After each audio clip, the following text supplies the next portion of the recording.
สตางค์ไปซอยให้เหรอซอยลักของแม่มันแม้ลักของแง่นั่นแม้เขาไปตายในหมูมาหินจูดเข้าก่อนอื่นไอ้ขอกินเหล้าซะหน่อยปะเนี่ยใดแล้วสตางค์ไหนมาแปะก่อนของเปิ้นซื้อเปิ้นขายเนอะไอ้ก้อนของเปิ้นซื้อเปิ้นขายแปะได้ใหญ่แน่สู่จะไปปากนักนะ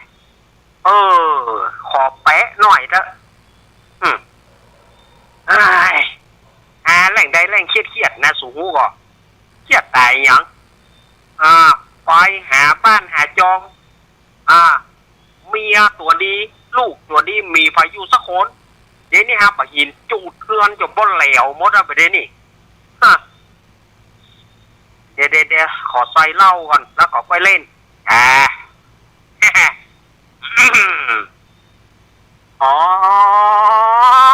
คุณก้อนเป็นจะยี่บอกคุณก้อนอย่าเป็นว่าประเดี๋ยวนี้มานั่งกินเหล้ามานั่งท่าเล่นการพนันอยู่นี่ก็ความสุขกะความสุขกำเดียว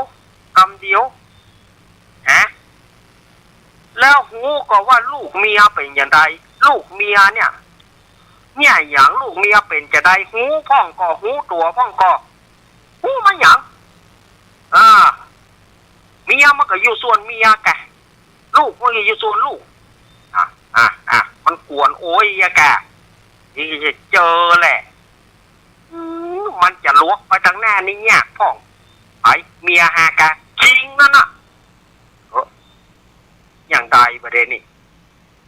คิงตกลงคิงจะชมฮะก็ว่าคิงจะด่าฮะก่อนที่ฮะก็ตั้งใจจะอู้คิงดีนะแต่ฮะมาหอนพฤติกรรมคิง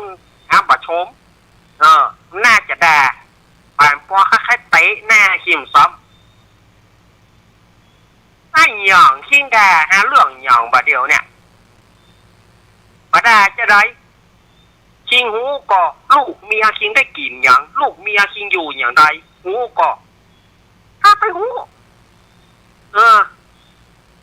หาไปห้องมีไผสักคนปากันคาบปากับคาบหาก็กว้างหมดเอาเหลวหมดบอกว่าขอบหอครัวเรือนมื้อนึงให้เข้าหาเหลวหมดรู้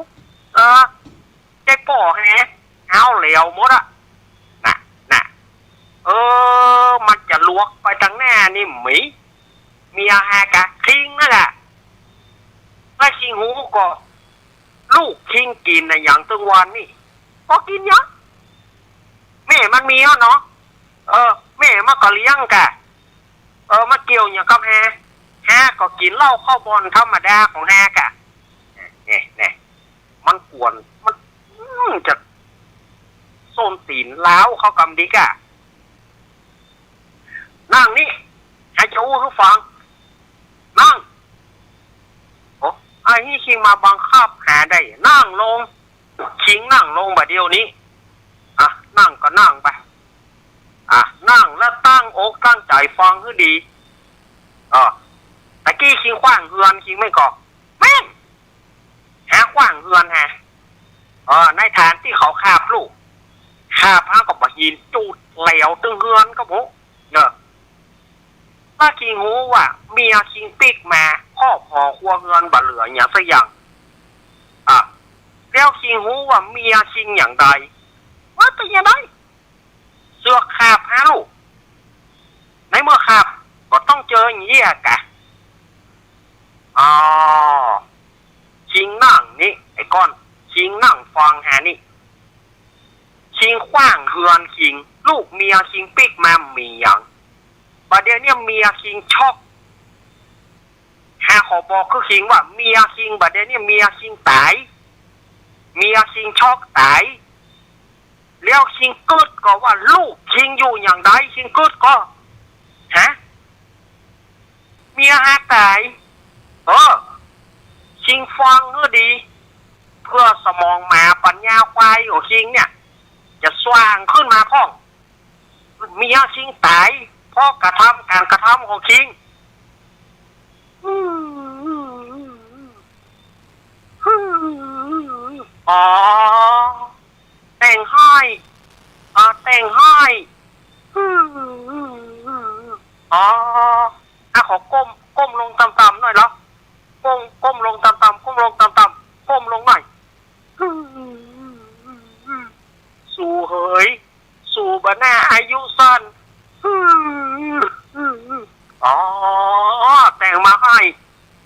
ก้มลงต่ำก้มต่ำมันหน่อยก้มต่ำหน่อยไอ้บอกแค่ตีนตังแน่ฮะเอาแถมพัง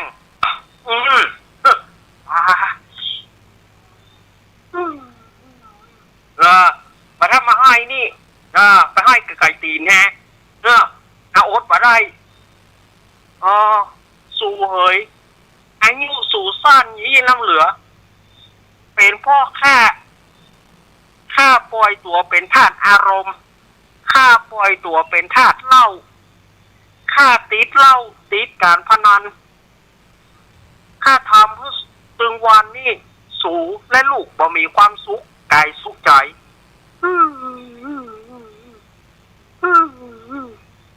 ต่อไปนี้ข้าจะอยู่อย่าได้เมื่อสู่ตาย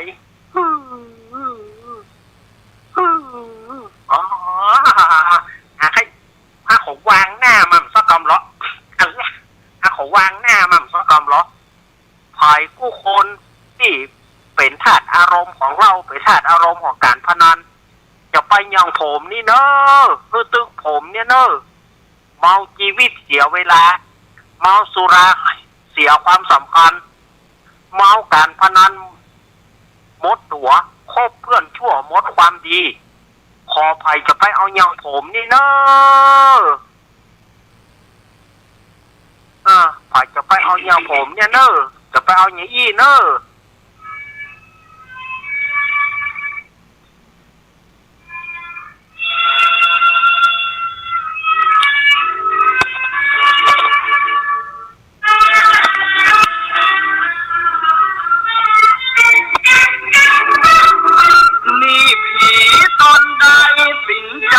ของข้าให้เป็นไปเยี่ยมตัดมาตัวฉัน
ยเวลาเมาสุราเสียความสำคัญเมาการพนันหมดตัวคบเพื่อนชั่วหมดความดีคุณผู้ฟังเหยจะไปเอาอย่างผมเนอคนชั่วตึกที่ผมเนี่ยเมียตายเอ้ยมาหันใส่ลูกหน้าตาดำกลมงอมเกมเงมเอ้ยเนาะลูกเหยพ่อจะเลี้ยงเจ้าต่อไปนี้พ่อจะทำงานเลี้ยงเจ้าเอาแล้วเข้าตาโจรเห็นล่ะคุณผู้ฟังเหยเข้าตาโจรจะเนี่ยอย่างใดเนี่ยบัดเดียวนี่จะเอาอย่างเลี้ยงลูกแบ่งขนมขายดีกว่าเว้ยแบ่งขนมขายดีกว่าเฮ้ยตู้อันใดเนี่ยอันใดก็ตู้อันนั้นแบ่งขนมก็ต้องหาบขนมขายเพื่อเลี้ยงลูกเพื่อลูกพ่อทนได้ลูกเหยหาบขนมขายดีกว่าขนมแม่เอ้ย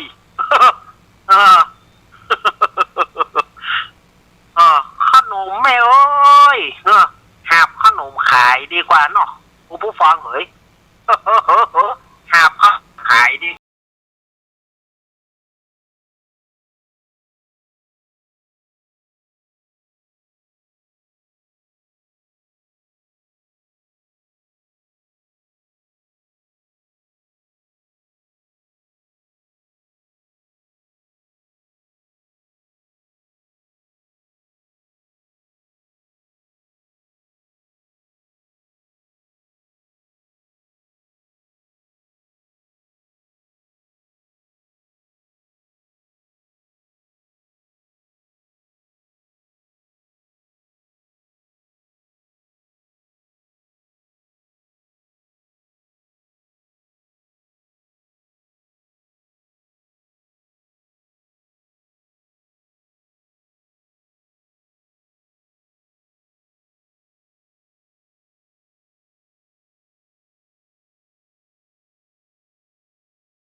เดี๋ยวปะหูถ้าว่ามันมีอย่างอันนะที่ปะหูว่ากรรมสุดท้ายนั่นนะขนมผมพิเศษทั่วหากทานถึงผัวและอิ่มถึงเมียเนาะอันนี้สนใจเนาะปะหู อันนี้สนใจเนอะพ่อครูเนอะถ้าขนมมีอีนะจะซื้อไปกับมอนเนาะกินค้นก็อิ่มสองนี่แน่เนาะให้ได้เหมือนกันแน่เนาะ ถ้าขนมสูตรพ่อครูนี่นะถ้าพ่อครูบัดตายก่อนนี่ก็จะไปถามสูตรไปได้นะว่าพ่อครูแต่งสูตรขนมอย่างใดเนาะกินผัวกินแล้วเมียอิ่มตัวนี่นะเนาะโอ้ถ้าว่าพ่อครูบาเสียชีวิตก่อนนี่จะถามพ่อครูก็แล้วว่าขอบอกสูตรกำล็อกมีตะใดแปลงตะใดก็จะซื้อกินนะพ่อครูเนาะ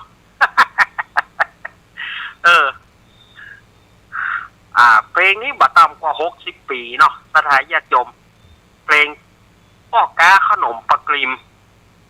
ซึ่งมาถามอาตมาว่ารู้จักกับขนมปลากริมอาตมาบอกรู้จักขนมนี้ขนมปลากริมตังเฮานี่บ่มี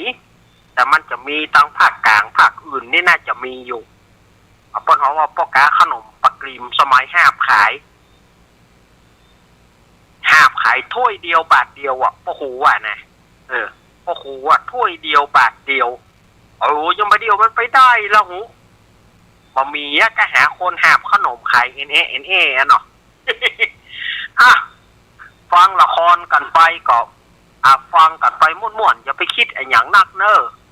อย่าไปคิดว่าอาตมาภาพเป็นโรคประสาทความดันสูงกะอย่างอันอย่างอี้ปัจจัยนะคือเอามาเล่นให้มันม่วนกันบ่ได้จะไปเข้าใจว่าอาตมาเอาละตู้ตนนี้เอาละความดันสูงแล้วกันนั่น ยุ่งแล้วกันนั่นปัจจัยนะฟังกันเอาม่วนก็แล้วกันเนาะอย่าไปกึดอย่างนักกึดว่าเป็นของแถมของรางวัลก็แล้วกันสถาญาติโยมอู้กันไปอู้กันมาก็อยากจะเปิดสายคือสถาญาติโยมได้อู้กันเนาะได้เวลาแล้วลูกได้เวลาที่จะเปิดสายคือสถาญาติโยมได้อู้กันเนาะวันนี้ตะเปเหระเนอะตะเปเหระหลายเรื่องหลายราววางสายเฮือละเนอ0837611775เอามาเลยสายไหนจะไปสายแรกเอาล่ะ สายไหนจะไปสายแรกเอาไปจะไปสายแรกคืออาตมาวันนี้มีอาตมาเปิดเพลงหนีกับไปมดแล้วกันฮะฟังหนีกันเตื้อนะฟังหนีกันเตื้อเนาะฟังไปที่ไหนกันเตื้อนะกำลัง2 ทุ่มเกิง3 ทุ่มเกิงปลายอยู่มาไปจะโทรอาตมาโทรมาสายแรกจากทางใดเจริญพรแม่ลูกแม่จะหาเงินแน่แม่อุ้ยเฮือนแม่อุ้ยเฮือนบ้านแสงต่อเหนือลำปางวังเหนือลำปางอุ้ยเฮือนว่าจะได้ที่ไอ้ก้อนนี่แม่อุ้ยเฮือนมีความคิดเห็นอย่างไรไอ้ก้อนนี่แค่เหลือคนเล่นนั่นน่ะกะม่วนดีเนาะอีกกะก็ว่าบ่ม่วนติ๊กบ่ม่วนตายนี่ก็จะมาเล่นกันนะสมว่า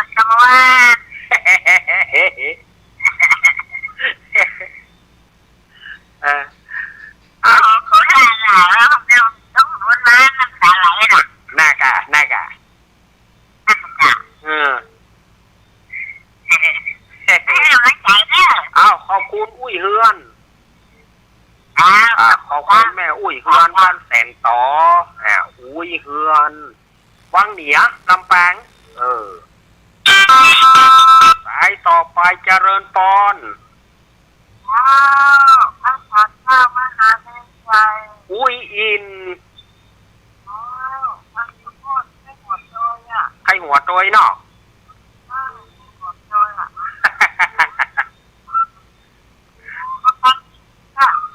บาสูงมันก็หมอกปอนะหมอกกำปอนี่เนาะหมอกกำปอ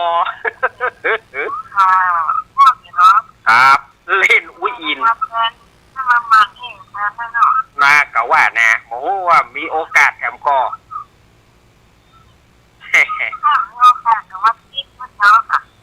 เนาะมันจะมีปลาเลอะเนาะ ที่สองก็ว่าเช้าวันที่ค่ะเนาะ ล่ะ ที่สาม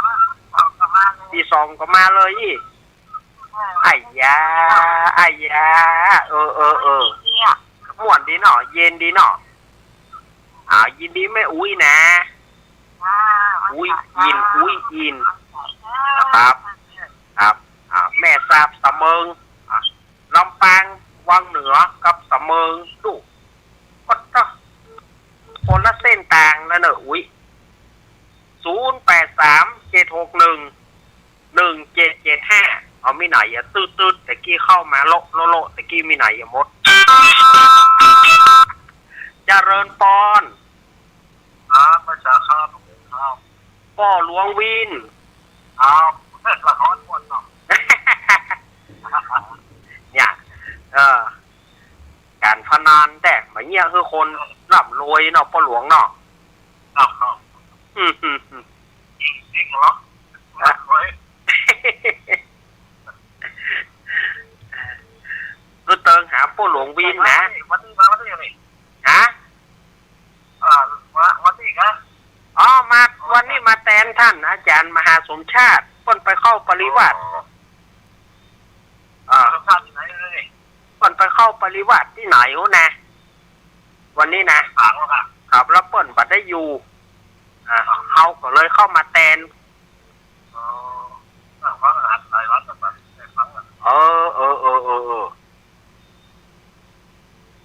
อันนี้กับพ่อหลวงวินบ้านสันขี้เหล็ก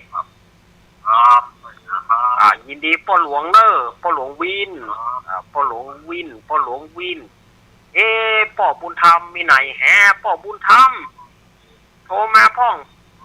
พ่อหลวงวินวางสายให้จิมพ่อหลวงวินกดวางสายให้จิมนะเจริญปอนเล่นคือชีวิตเด้อ แม่เพนคนสู้ชีวิตถ้าจีนนี่มันจะเล่นกันเจเด้อฟังที่ทางนวดนี่แหละนอนตะโกน ยุ่งแต่ไอ้ก้อนนี่นะยุ่งเนาะใจเย็นเด้อครับชัดเจนเจ้าชัดเจนขอบคุณแม่เพนคนสู้ชีวิตไม่มีริมิตชีวิตคนเจริญปอนเอาไปสาลูกแม่สีกุลสารธุระบ้านหนองร่องตำบลบ้านเป้าอำเภอเมียงจังหวัดลำปางพังอยู่แม่มันตัดแม่ตัดให้น้ำมันไปไหนแม่เมาไปแต่ก็ไปหลังบ้านไปหลังบ้านพวกบอกเห็นว่าที่มวยแตนนี่แหละมวยแตนแม่เหยปวดที่นอนแล้วคอแตกลูกไอ้จับไอ้ก้อนนะยุ่งง่ายมายันเนาชาวจีเนาะอีแม่เหย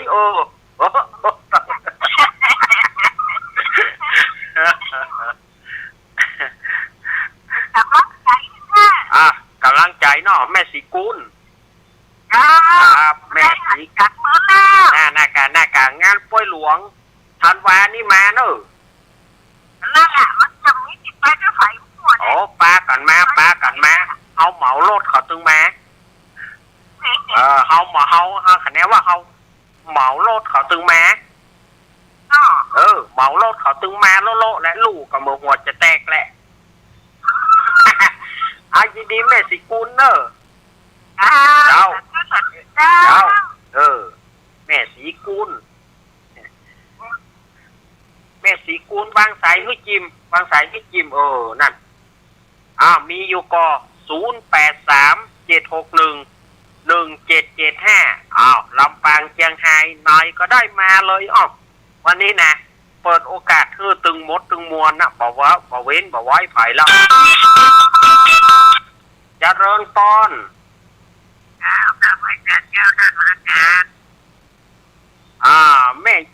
ใดทำมาเปล่าเจ้า เมืองเป้าแม่ยัง เก็บลายเจ้า อ๋อแม่ว่าจะได้ฮะ เพราะว่าจะรู้ดีของมันของเป็นที่สนใจด้วยนะอาจารย์จะรู้ดี อืม เป็นที่สนใจด้วยจะรู้แต่อาจารย์มาพูดมาล้อด้วย เออ ใจดีขนาดนั้นอาจารย์ โอ้แม่เอ้ยมันก่อนยังแอกกันเนาะวันเขาคลายเครียดกันไปเนาะแม่เนาะ แก่นะแก่นะแก่คนเดียวนะ อาการมันฮ้อนไว้ใจอย่างอะอาการมันฮ้อนอาการมันฮ้อน อย่างนั้นเดียวกันเลยฟังอาจารย์ เออเออ นักการฟังอาจารย์สงสารอาจารย์สงสารไปนั่นนะ เปิดไปเข้ากล่อมเปิดไปเข้าปริวัติปุ่นเนาะ มากเลยอย่างว่าสงสารมันต้องเพิ่ม ปุ่นน่ะเนอะเปิดจะแม่มกำก็คงจะเป็นปุ่นน่ะวันพัดแน่เปิดจะแม่ ที่จะปวดใจที่มัน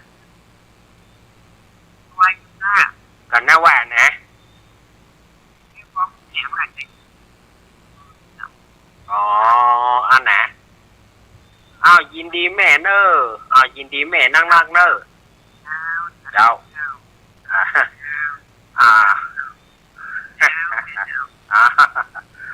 อ่ามาโทรเข้ามาแม่วางสายฮึกกอมแม่กดวางสายฮึกกอม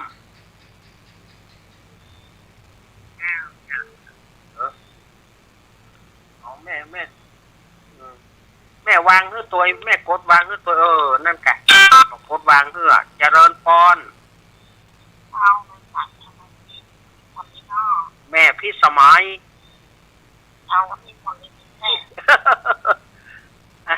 ไอ้ก้อนมันยุ่งกะแต่ฮะโอ้ยแม่เฮ้ยจะไปว่ากันอ่านแน่อายก็เปิดนออายก็เปิดแน่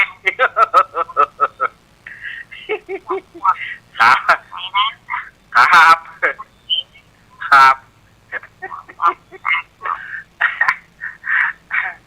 แม่พี่สมัยมาแล้วเด้อเอาละสุนสันอุนแอนเด้อมากันนักป่อบุญธรรมมีนายป่อบุญธรรมสังคำฟันคือเติงหาเนอแม่ปราณีมคือเติงหาเนอก็ไผ่แถมแม่กองแรงเกินเมื่อค่ำมีไหนแม่ฟองละออยู่ไหนแม่ยังไงมา แม่กองแรงแม่ตาน้อยหายแซบไปหน่อยแม่ตานี่ลืมลูกละก้าเอานี่มันตึงเอามาสักปะเนาะสถาญาติโยมเฮ้ยมันบัดได้เล่นก็บ่ม่วนเนาะสถาญาติโยมก็โทรเข้ามาเนอะ0837611775วันนี้เตบอกบูธเขียมเตบอกบูธมีกับผู้หลวงวิน นอกนั้นเตวดาทั้งนั้น โอ้เตบอกบูธเขียมนะ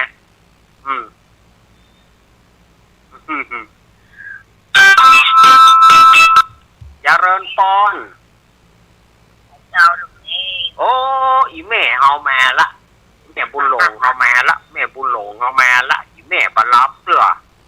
รักยาบอกลูกอยู่ เอ้ยแล้วก็โอ้ตังลีเอาตังม่วง3 ปีเนี่ยเปิ้นไปตังใดกันหมดแต่บ่โทรหากันเนี่ยม่วง3 ปีก็ดีห้อมต่อก็ดีนายแถมมาโอ้หลายตีหลายตางนะดักวิดดักวอยแม่เฮ้ย ปวดโตกับคนหนัก บ่มี บ่มี ที่ลูกน้อยเดียว วันนี้นะ มันจะอะไรมัน แต่ว่ากระตกน้อยเดียว ข ลึงได้กะ ไอ้อย่างกันเนาะ ขะลึง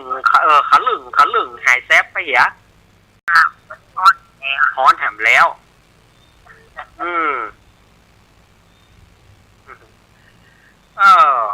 จะได้ก็เป็นกำลังใจให้แม่เนอะแม่เนอะอายุให้มันยืนยาวเนอะแม่ครับอายุให้มันยืนยาวเนอะแม่เนอะครับแม่ครับเหมือนกันแม่ ยินดีนะแม่เขาว่าเปิ้นเต่าแม่เฮาแต่ท้ายอย่าอยู่ประเด็นนี้เปิ้น91เปิ้นได้กำไฮแม่เขาได้90เปิ้นได้กำไฮแม่เขาได้90แม่บุญหลงเปิ้นได้91ล่ะแม่กดวางนึกตามสมัยละไม่ใช่เจ้าแม่บุญหลงแม่กดวางนึกตามนั่นกะโอ้เปิ้นยังเก่งอยู่นะโทรศัพท์ได้สบายมากนี่แม่เฮานี่เห็นล่ะไม่ใช่เรื่องธรรมดาเจริญปอนจาก ปอสมยศเรื่องปลาเป้าเด้อ ป่อสมยศเวียงปลาเป้าเหนาอันนี้มา เรื่องปลาเป้าครับ ป่อสมยศนี่เนาะ ครับผม ว่าจะได้ป่อ ก็ฟังเจ้าก้อนอยู่เจ้าก้อนวุ่นวายเนาะ วุ่นวายแก ครับ โอเคแล้วครับเราฟังตั้งแต่เจ้ามาตั้งแต่คนยินดีป่อเนอร์ ครับผมฟังทุกคืน ฟังทุกคืนเนาะ ฟังแต่เดิน ทุกรูปทุกองเนาะ ทุกองมายินดีป่อเนอร์ ยาวครับเนาะ ครับยินดีเนอร์ครับโอเคครับญาติโยมเวลาที่ขอความกรุณาปิดวิทยุเสียก่อนถ้าหมออันอาตมากดวางนี่มันป้อนเจริญปอนนมัสการครับผมแฟนพันธุ์แท้ครับโอ้ไอแฟนพันธุ์แท้นี่แน่นอนแน่นอนครับไปทุกที่บอกครับนี่เห็ดม่วนครับเนาะวันนี้ม่วนกันเลยครับเนาะโอ้ได้ดีมากเลยครับเนาะดีมากเลยครับเนาะขอบคุณโอ้ดีครับเนาะวันนี้ครับมันไม่มีอย่างนั้นเนาะงานอย่างต่างๆมีแล้วเนาะมันประเดี๋ยวนี้ก็เว้นไว้ไปก่อนงานใดก็บ่ค่อยมีเตื้อพักผ่อนห้องครับยินดีไอเนอร์ยินดีเนอร์นมัสการครับนี่กะอันเนาะไอแฟนพันธุ์แท้นี่หนาวนี่เนาะอุ้ยข้อความอย่างปล่ำไปเหลือนี่มีก็ข้อความหอเจริญปอนจากที่ไหนอีแม่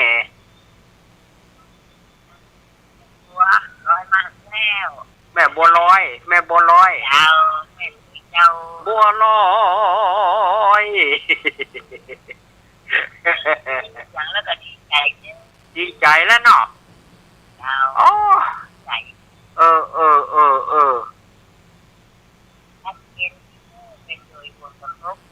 แม่สวยฝนบัดโต๊ะกับหม้อ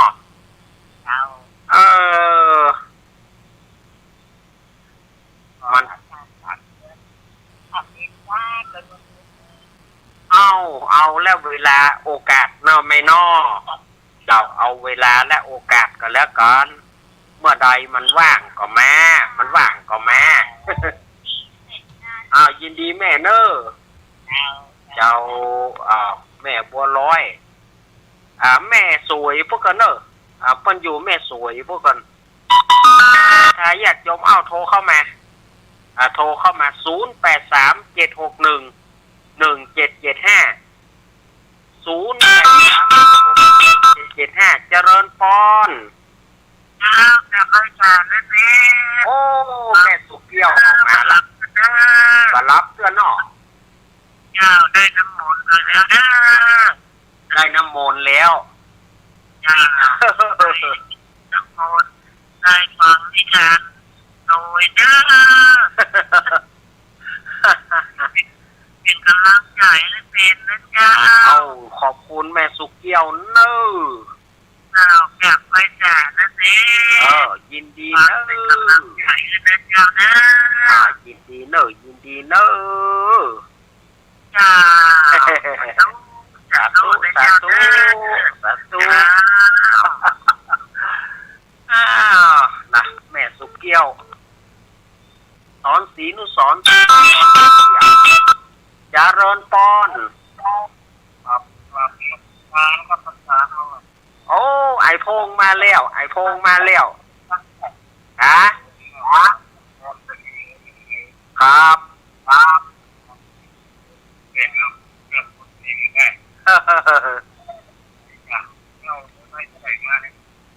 ก็มั่วเอาโอกาสมันหวานเนาะ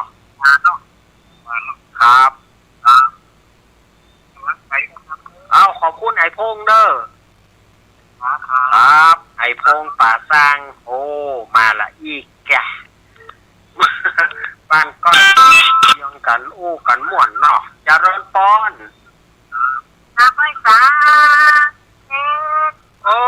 จากตั้งไรนี่แม่คำสันขวาโอ้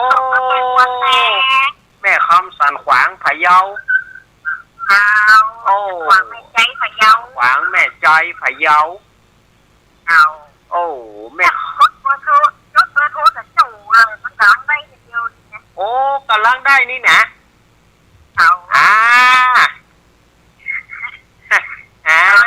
โอ้ดูไปกำลังหัดรถได้เดียวเนี่ย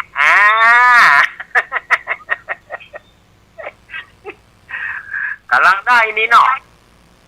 นี่จะทำหมดนี่เนาะครับจะได้มาเอาคำนี้บอกว่าเอาโอกาสเวลาว่าโอกาสดีๆก่อนเอาบัตรจ้าได้ทำมูลจะคำลูกแม่หนูอยากการทั้งนอกบ้านจะไม่เข้ามาในบ้านเลยว่าโอ้มันจะมันนิสัยได้ทำมูลบัตรตันได้แหมแล้วบัตรตันได้แหมแล้วเอาโอกาสหน้าก่อนเนาะจะได้วันศุกร์ก็เอาของหลวงพ่อแล้ววันศุกร์ก็เอาที่หลวงพ่อเนาะยินดีเนอะครับให้เป็นกำลังใจให้เจ้ายินดีเนอะแม่ครับสันขวางแม่ครับสันขวางตำบลน้อยอำเภอแม่ใจจังหวัดพะเยาเจ้ายินดีเนอะแม่ครับอยากเมินแล้วเนาะนากาได้ยินเสียงเมินแล้วยินดีเนอะครับแม่คอมมาแล้วแม่แสงทองแม่รุ่งแจ้งแสงทองมาแม่แสงทองปั้นปางมาแม่แสงทองมาพอได้ปะกันเมินแล้วเนี่ยแม่แสงทองนี่ปั้นปางพะเยาเหมือนกันนะแล้วก็แม่อย่างแม่แสงทองแล้วก็แม่อย่างทำไมพะเยาจะนักนะเจริญปอนไอเอก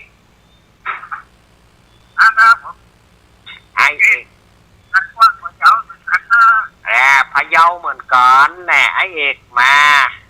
นี่กับพะเยาไม่ใช่ยังถ้าจะลบไปไหนกินน้ำมันเยอะจ้ะไม่ใช่ถ้าจะลบไป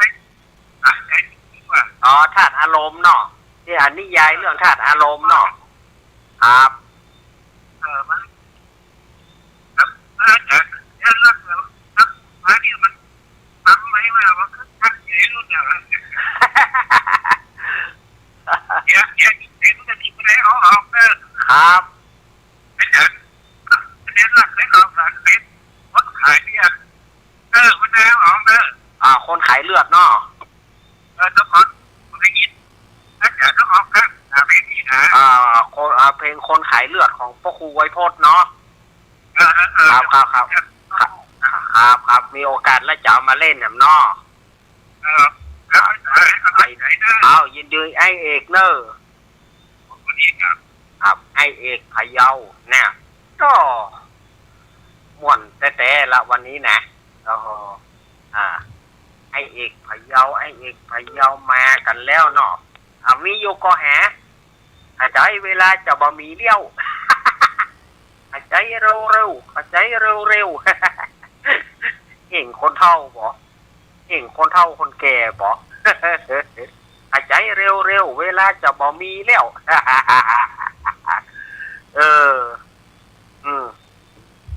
เวลามีแล้วก็เนาะ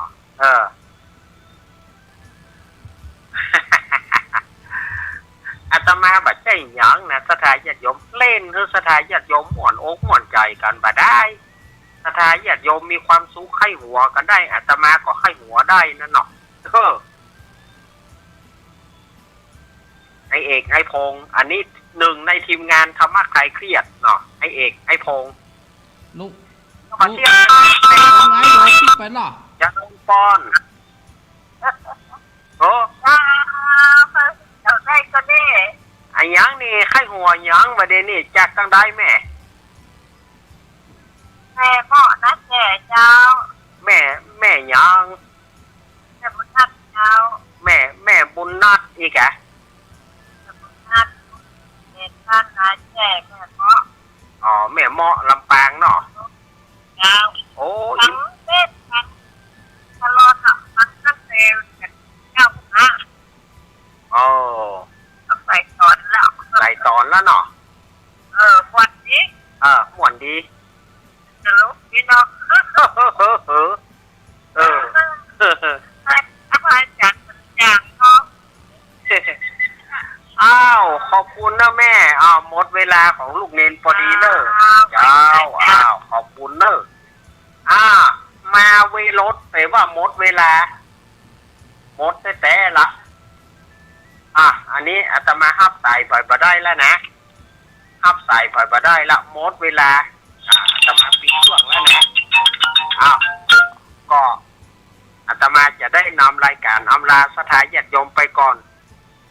จบจากอาตมาแล้วก็ต่อด้วยรายการสารธรรมกับเสียงเพลงดำเนินรายการโดยลุงหนานเป็นลำดับต่อไปไม่เคยฟังสารธรรมกับเสียงเพลงฟังกับลุงหนานนินเนอร์ลุงหนานจิตจัดโตไปเนี่ยเนอร์ลุงหนานอย่าฟังมาล่ะมาบอกก่อนว่าก็เดี๋ยวจะจัดแล้วเนอร์ลุงหนานอย่ามาหม้ออะไรก็เดี๋ยวลุงหนานอย่าลักรอบบอกกเขาใส่ขอบอกหน่อยคืนนี้สถาญาติโยมรับดีฝันดีเนอร์อย่าได้มีทุกโศกโรคภัยอันใดเนอร์ก่อนจะรับจะนอนไหว้พระแห่งกรรมเนอร์ไหว้พระแล้วก็จะได้ปั่นปอนเนอร์กราบ1กราบ2กราบ3อรหังสัมมาสัมพุทโธภะคะวาพุทธังภะคะวันตังอภิวาเทมิกราบสวากขาโตภะคะวะตาธัมโมธัมมังนะมัสสามิกราบสุปฏิปันโนภะคะวะโตสาวกสังโฆสังฆังนะมามิครับละสถาญาติโยมอยู่ดีมีสุขอยู่ดีกินหวานตามต้องขอบคุณทุกสถานีทุกเสียงทุกสายเนออยู่ดีมีสุขอายุมันยืนยาวอภิวาทนาสีริสานิจังวุธาปัจจายโนจัตตารโอธรรมวัฏันติอายุวันโนสุขังปะลัง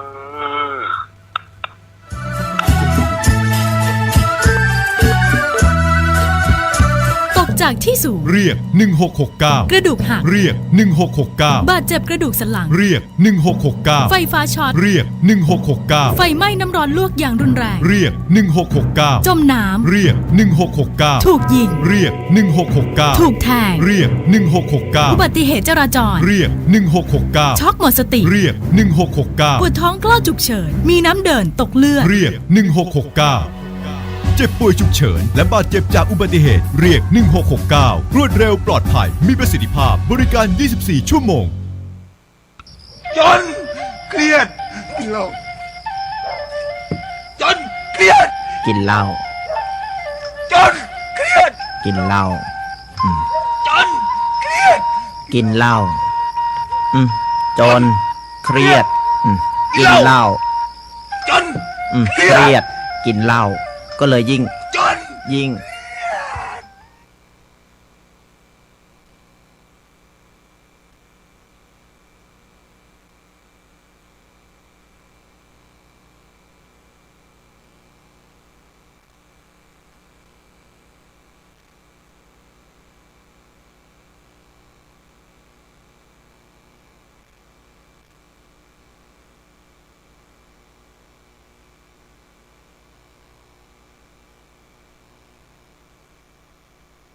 เจนะสัจเจนะสุวันติโหตุเยปุงกะลาอัตตสตังปัสสันทาจัตตาริเอตานิยุตานิโหติเตทากินัยยาสุขตัสสะสาวกาเอเตสุทินนานิมหาภลานิธรรมมิสังเอรัตนังปเนตังเอเตนะสัจเจนะสุวันติโหตุเยสุปโยตามนัสสะอันเนนะเนกามิโนโกนัมมัสสะสนัมมิเตปันติปันตามตังวิไทยอรันทามุทาเนปุติงปุญญมานานิธรรมวิสังเทรัตนังปเนตังเอเตนะสัจเจนะสุวันติโหตุยตินทะเกโลปัทเวงสิโตสิยาญโตสิวาเตวิหัสสัมภกัมปิโยตโต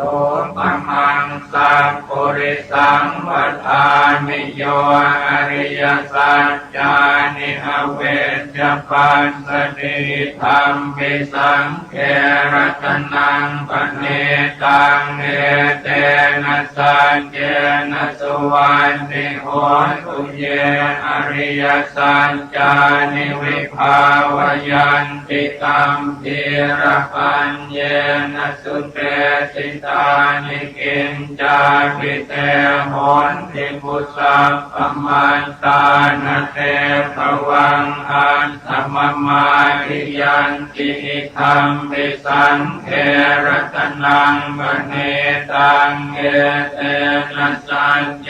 นะสุวันติโห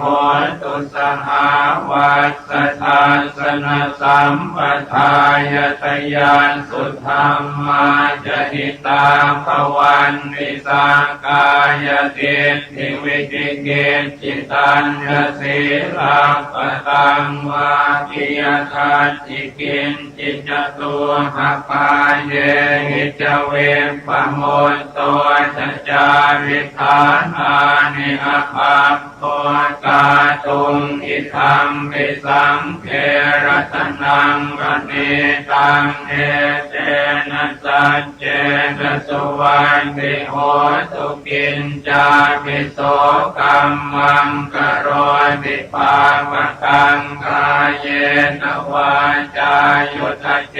นะสาวาภาโพโสตัสสะปะเตจทายะอภาปตาจิตตปทัสสะวุนตาอิธัมปิสังเขรัตนังปเนตังเอเตนะสัจเจนะสุวันติโหตุวนังปะคุมเตยถาปุญ สิตังเกกิมภานามาเสปัตมัสมิงกิมเทตตุปมังธรรมวรังอเทสยิเนพานคามิงปรมังหิตายะอิธัมปิปุณเทระตนังปเนตังเอเตนะสัจเจนะสุวันติโหตุวโรวรัญโยวรโทวราหะโรอนุตตโรธัมมวรังอเทสยิธัมปิพุทเทระตนังปเนตังเอเตนะสัจเจนะสุวันติโหตุกีนังปุรานังนวังนัตติสัมภวังวิรันตจิตตายติเกภวัสมิงเตถินะเพตาอวิรุณมิชันทาเนปันปิเทรายทายัมปติโพธิธรรมปิสังเกรัตนังปเนตังเอเตนะสัจเจนะสุวันติโหตุยานิตะโพตานิสมาคตานิคุมมานิวายานิวะอันตริเกตถาคตังเทวมนุสสะโพธิตังพุทธังนะมัสสามัสสุวัตติโหตุยานิตะโพตานิสมาคตานิคุมมานิวายานิวะอันตริเกตถาคตังเทวมนุสสะโพธิตังธัมมังนะมัสสามัสสุวันติโหตุยานิตะโพตานิสมาคตานิคุมมานิวายานิวะอันตริเกตถาคตังเทวมนุสสะโพธิตังสังฆังนะมัสสามัสสุวัตติโหตุ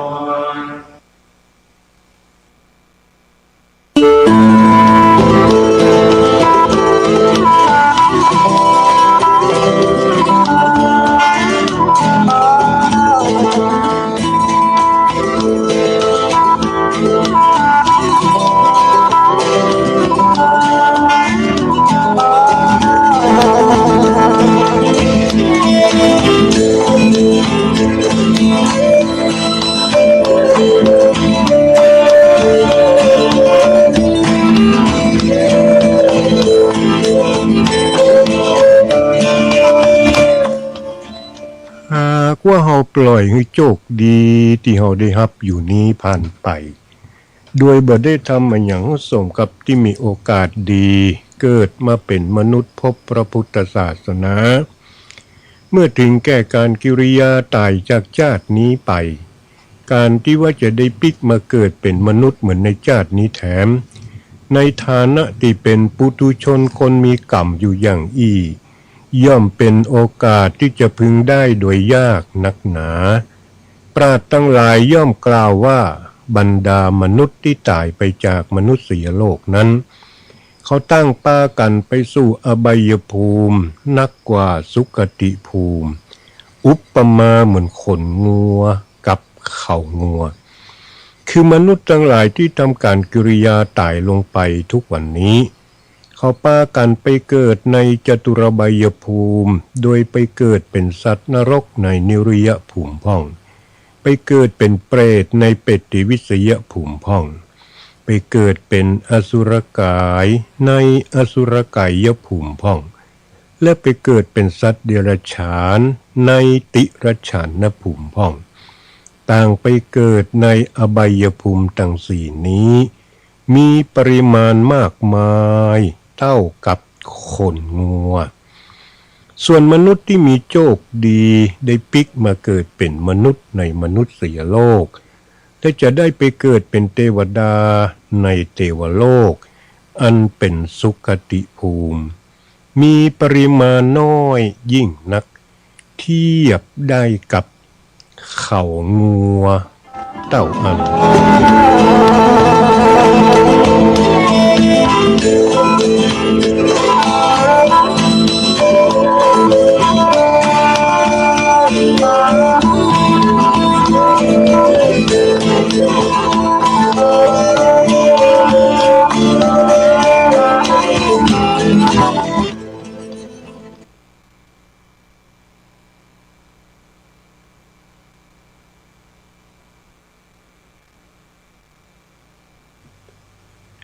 กราบไหว้สาปารมีธรรมครูบาอาจารย์พระสงฆ์องค์สามเณรทุกรูปทุกวัดวาอารามขอสวัสดีกับท่านผู้ฟังที่กำลังฟังกันทางคลื่น 98.75 เมกะเฮิรตซ์อยู่ในขณะนี้รายการที่ท่านผู้ฟังจะได้รับฟังต่อไปนี้มีชื่อรายการว่าสารธรรมกับเสียงเพลงรายการนี้จะมาพบกับท่านผู้ฟังต่อจากรายการของคณะสงฆ์เพิ่นแล้วเราจะมาพบกันเป็นประจำทุกคืนวันจันทร์อังคารพุธแล้วก็คืนวันพัดยกเว้นเหตุแต่ว่ามีภารกิจติดธุระบ่สามารถที่จะดำเนินรายการบ่สามารถที่จะเอาสิ่งดีๆมานำเสนอท่านผู้ฟังได้ก็มุ่ยกันไปรายการนี้จะมาพบกับท่านผู้ฟังตั้งแต่ช่วงเวลา 4 ทุ่มหรือ 22 นาฬิกาบ้านเฮาฮ้องว่า 10 โมงเมื่อคืนเนาะปุ๊บถึงเที่ยงคืนเพื่อนเนอะที่เราจะอยู่เป็นคู่เป็นกีมกันนะครับสำหรับท่านผู้ฟังที่นอนบ่หลับหรือนอนแล้วยังบ่ค่อยหลับเตื้อบ่ฮู้จังนี้ได้ก็เปิดฟังรายการสารธรรมกับเสียงเพลงทางคลื่นของวัดห้วยต่องสักเนี่ยนะครับคลื่น 98.75 เมกะเฮิรตซ์อย่างเงี้ยนะครับฟังกันไปดีบดีก็ฟังไปก็หลับไปสะดุ้งตื่นแห่งการวิทยุก็ดังโซ่สถานีเป็นปิดไปแล้วนะครับก็ยังดีเนาะยังดีที่ได้รับนะครับสำหรับรายการนี้เราแบ่งเวลาออกเป็น2ช่วงนะครับสำหรับช่วงแรกก็จะเป็นช่วงของอาจารย์ยอดนะครับอาจารย์ยอดจะแนะนำเรื่องเล่าชาวบ้านเรื่องเล่าโดยอาจารย์ยอดนั่นนะครับเพิ่นเอามาเล่าหมู่เฮาทั้งหลายได้ฟังกันสัปปะเรื่องเนอะ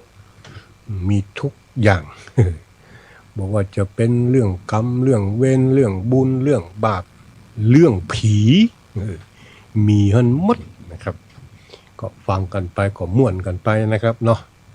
อย่างบางเรื่องบางราวก็มีสาระควรแก่การนำไปประพฤติปฏิบัตินะครับอันนี้เป็นช่วงของอาจารย์ยอดแต่ช่วงนี้ก็จะเป็นช่วงของเสียงเพลงนะครับตามชื่อของรายการเนาะสารธรรมกับเสียงเพลงนะครับช่วงนี้ก็จะเป็นการนำเสนอเพลงลูกทุ่งเก่าๆเนอะเอามาให้ท่านผู้ฟังได้ฟังกันนะครับลูกทุ่งเก่าๆอาจจะเป็นนักร้องรุ่นเก่าๆกึกรุ่นเก่ามาให้พอดีที่ยังเพิ่นยังมีชีวิตอยู่เนาะหรืออาจจะเป็นกลางเก่ากลางใหม่โดยนักร้องรุ่นกลางๆจะว่าใหม่ก็บ่ใช่จะว่าเก่าก็บ่ใช่นั่นนะครับแล้วเพิ่นเอาเพลงของนักร้องลูกทุ่งรุ่นก่อนๆรุ่นพ่อรุ่นแม่รุ่นพี่รุ่นอ้ายเพิ่นมาฮ้องนะครับเขาก็จะเอามาเปิดให้กันฟังเป็นเพลงลูกทุ่งนะครับให้ท่านผู้ฟังได้ฟังกันสำหรับท่านผู้ฟังที่เป็นชอบเพลงประเภทลูกทุ่งเนาะลูกทุ่งเก่านะอันนี้จะเป็นเพลงที่นำเสนอท่านผู้ฟังได้ฟังกันนะครับมีผู้ฟังเป็นประจำเนอะทุกคืนวันจันทร์อังคารพุธพัดติดตามมาฟังกันได้นะครับเอาละเนาะช่วงแรกของรายการเป็นช่วงของอาจารย์ยอดคืนนี้อาจารย์ยอดเป็นจะเอาอันยังมามาจ๋ามาเล่าให้หมู่เฮาฟังกันก็ติดตามมาฟังกันได้นะครับเชิญเลยครับคนขี้โมโหเนี่ยไม่ดีเลยท่านผู้ฟังความโกรธนี่มันร้ายคนเราลองได้โกรธนี่มันจะขาดสติไปหมดทำอะไรก็ได้เหมือนคนบ้าคลุ้มคลั่งใจคอจะผิดคนไปเลยเดี๋ยวจะเล่าเรื่องตะเชียนให้ฟัง ตาเชียนหรือว่าเสือเชียนเนี่ยเมียแกชื่อยายป่าหรือว่าจำปาหนีตามกันมาจากไหนไม่รู้แล้วก็มาอยู่ที่บ้านไผ่ขวางมาปลูกกระท่อมครองรักกันหลังบ้านพ่อแม่แกนั่นแหละเขาเล่ากันว่าเสือเชียนเนี่ยเมื่อตอนหนุ่มๆเป็นคนโมโหร้ายโกรธใครก็จะฆ่าจะแกล้งขนาดพ่อแม่ตัวเองก็ยังไม่เว้นตอนที่พาเมียมาอยู่มาปลูกกระท่อมอยู่หลังบ้านใหญ่อยู่บริเวณรั้วเดียวกับพ่อแม่เนี่ยพ่อแม่ก็ไม่ค่อยชอบที่ไม่ชอบเพราะลูกชายพาเมียมาเพราะตัวมันเองก็ยังไม่ได้บวชตาชุบซึ่งเป็นพ่อก็เตือนลูกชายว่าทำอย่างนี้มันไม่ถูกแล้วลูกสาวเขามีพ่อมีแม่ไปพาลูกสาวเข้ามาเดี๋ยวเขาจะมาเอาเรื่องเอาราวมันก็จะเกิดเรื่องไม่ดีหนุ่มเชียนวันนั้นตวาดพ่อเลยแกอย่ามายุ่งกับข้านะมาเรื่องของข้าตาชุบเห็นลูกชายตาขวางก็เลยต้องถอยหลังมันก็อยู่กินกับจำปาสาวบ้านเชิงไหวแล้วก็ไม่ได้บวชให้พ่อแม่ไม่ได้ทดแทนบุญคุณค่าน้ำนมแม่เลยซ้ำยังจะเตะแม่ซะอีกไอ้ที่ว่าจะเตะยายน้อยก็เพราะยายน้อยน่ะเห็นว่าลูกชายมีเมียแล้วก็ยังกินแต่เหล้าไม่รับผิดชอบครอบครัวก็เตือนว่าอีกหน่อยลูกเต้าจะทำยังไงจะเลี้ยงดูกันยังไงไม่เก็บเงินเก็บทองไม่ทำงานเอาแต่กินเหล้าหมดก็ถูกลูกชายย้อนถามว่ามันเรื่องของแกเหรอแม่มันเรื่องของข้านะข้าจะทำยังไงมันก็เรื่องของข้าบ้านแกอยู่โน่นไปแกไปซะมันไล่แม่กลับบ้านยายน้อยก็รู้อารมณ์ลูกชายดีอยู่ก็เลยกลับบ้านได้แต่สายหน้าสำหรับเมียที่ว่าชื่อจำปาเนี่ยพูดอะไรไม่ได้เลยพอจะประคุณจะเตะลูกเดียวตอนพาจำปาหนีมานี่เอาอกเอาใจทุกอย่างแต่ตอนนี้ลายออกหางออกไม่ว่าจะทำอะไรเขาเป็นใหญ่ไม่มีใครพูดได้ทั้งนั้นแหละทั้งที่มีลูกด้วยกันทั้ง2 คนแล้ววันหนึ่งจำปามันก็ไปยืนคุยกับหนุ่มชื่อในชัยบ้านอยู่ใกล้ๆกันเจ้าเชียนเห็นหึงหวงขึ้นมาเป็นฟืนเป็นไฟกระชากแขนเมียพากลับกระท่อมด่าว่าทุบตีเป็นการใหญ่หาว่าจำปาคบชู้เล่นหูเล่นตากับผู้ชายอื่นมีผัวคนเดียวไม่พอหรือยังไงจะเอาอีกสักกี่คนเอาไหมล่ะเดี๋ยวจะพาไปขายให้เป็นอีตัวจะเอาหรือเปล่าจำปาก็ได้แต่ร้องไห้ปิดป้องทั้งหมัดทั้งเข่าของผัวผัวที่ตัวเองหลงวางใจมอบทั้งกายและใจให้หวังจะให้เขาเป็นผู้นำชีวิตมารู้ตัวอีกทีไม่ใช่คนดีคนเด๋อะไรละใจคอโหดร้ายยิ่งกว่าสัตว์ซะอีกคืนนั้นเองจำปาคงเหลือจะทนก็เลยแอบพาลูก2 คนหนีกลับไปบ้านที่เชิงหวายกลับไปอยู่กับพ่อกับแม่พ่อแม่เห็นลูกพาหลานกลับบ้านก็นึกรู้ว่าต้องมีเรื่องแน่ก็อ้าแขนรับลูกสาวสงสารลูกสาวน้ำตาร่วงเลยในเชียนตื่นขึ้นมาโวยวายกลางดึกอ้าวลูกเมียหายไปไหนนะตามหาให้ควักหายังไงก็ไม่เจอเพราะไปแล้วก็คิดได้ว่าเมียน่าจะต้องหนีกลับไปบ้านที่เชิงหวายก็เลยไปตามแต่พ่อแม่ของจำปาไม่ยอมให้กลับเพราะว่าลูกสาวไม่อยากกลับถามแล้วถามว่าเองจะกลับไหมมันบอกไม่กลับพ่อตาก็เลยไม่ยอมให้ลูกสาวกลับพอพูดมากพ่อตาลากปืนออกมาเลยเป็นปืนลูกซองยาวเจ้าเชียนที่ว่าโมโหร้ายไม่ยอมหนีเข้าไปแย่งปืนกับพ่อตาเกิดชกต่อยกันพ่อของจำปาหรือว่าพ่อตาในเชียนในแกนักเลงเก่ามีชั้นเชิงถึงจะแก่แต่ว่ามีฝีมือฟาดหัวไอ้เชียนด้วยดั้มปืนเลือดไหลโกรกเลยเจ้าเชียนนี่หน้ามืดทรงตัวไม่อยู่เห็นว่าตัวถ้าจะไม่ได้เรื่องแล้วก็เลยกลับบ้านกลับมาก็มาด่าว่าสาปแช่งเมียด่าพ่อตาแม่ยายขุดโคตรเง่าสักการะหนักเขาก็ระงับโทสะไม่อยู่จุดไฟเผากระท่อมมันซะเลยให้มันหายเจ็บใจหายแค้นทีนี้ตาชุบยายน้อยพ่อของเจ้าเชียนตาเหลือกสิลูกชายบ้าไปแล้วนี่นึกว่าลูกชายโกรธจัดจนเผาตัวเองตายทีแรกหาลูกชายไม่เจอที่ไหนได้คนอย่างไอ้เชียนไม่มีทางจะฆ่าตัวตายหรอกมันก็หนีออกมาแล้วมายืนดูไฟไหม้กระท่อมอย่างสะใจตาชุบใหญ่น้อยตักน้ำไปสาดเจ้าเชียนก็กลับผลักทั้งพ่อทั้งแม่จนหกล้มปากก็ตะโกนแกไม่ต้องยุ่งแกไม่ต้องยุ่งมันบ้านข้าเมียมันไม่อยากอยู่ก็เผามันซะเลยผมว่างั้นไฟไหม้กระท่อมจนกลายเป็นกองเท่าฐาน